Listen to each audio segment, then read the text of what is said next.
back to the mayor's race.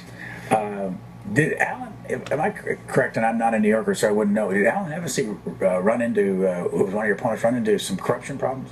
Yes. After he was a city controller and he lost to me in the mayor's race, he ran successfully for state control. He's a very smart, capable guy who accepted a big who solicited and got a big contribution from an interest that then gave him a free flight to Israel. It was regarded as a quid pro quo. He was prosecuted, convicted, jailed for corruption, and he's now out and rebuilding his life. What happened to Freddie Farrar, who you ran against? He, later the next election cycle, ran for mayor himself. And so in 2005, I wasn't running then, he won the Democratic nomination. I endorsed and campaigned for him. And he lost by 15 points to incumbent Michael Bloomberg. Here's some more from your son's documentary. When people hear my vision of focusing on the twin towers of my candidacy, and I hope my mayoralty, educating children, protecting families, which is what I spoke about today for 30 minutes, laying out my program, that will take me to victory.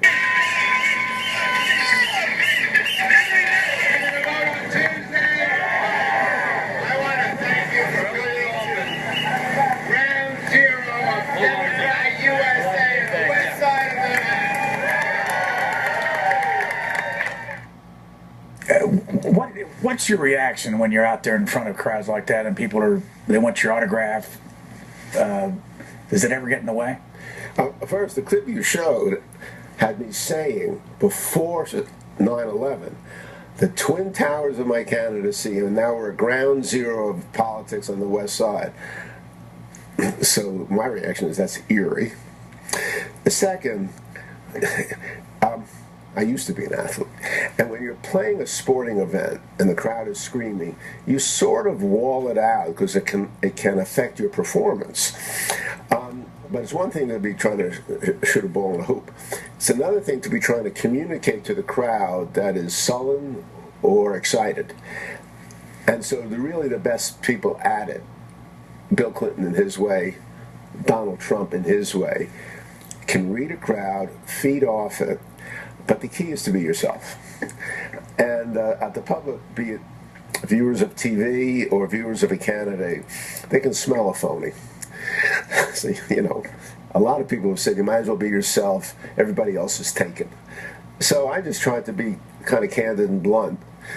And you like it when people are cheering, but when I once learned this, Governor Mario Cuomo was campaigning for me when I ran for the U.S. Senate in 1986.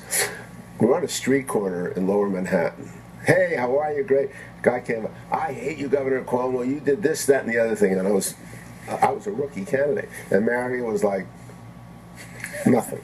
He said, thank you, sir, for your view. Now, he was a very animated, brilliant guy who had a temper. So you have to stay calm and carry on. And people who overreact, either on the highs, like in my view Trump, it struts while sitting down, they said of Mussolini.